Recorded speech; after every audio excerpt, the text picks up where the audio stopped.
ಸಾರಿಗೆ ದೋಣಿ ಹತ್ತಲು ಪ್ರಯತ್ನಿಸುತ್ತಿದ್ದಾಗ ಬಸ್ಸೊಂದು ನದಿಗೆ ಉರುಳಿ ಬಿದ್ದ ಪರಿಣಾಮ ಕನಿಷ್ಠ 23 ಜನರು ಸಾವನ್ನಪ್ಪಿದ್ದು ಹಲವರು ಗಾಯಗೊಂಡಿದ್ದಾರೆ.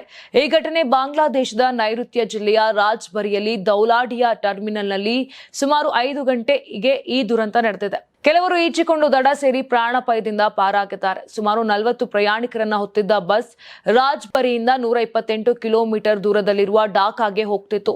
ಆ ಸಮಯದಲ್ಲಿ ಬಸ್ ಸಾರಿಗೆ ದೋಣಿಯಲ್ಲಿತ್ತು. ಇನ್ನು ಢಾಕಾ ಟ್ರಿಬ್ಯೂನ್ ಪ್ರಕಾರ ರಕ್ಷಣಾ ಹಡಗು ಅಮ್ಜಾ ಸುಮಾರು 6 ಗಂಟೆಗಳ ನಂತರ ಪದ್ಮಾ ನದಿಯಿಂದ ಮುಳುಗಿದ ಬಸ್ ಅನ್ನ ಹೊರತೆಗೆದಿದೆ.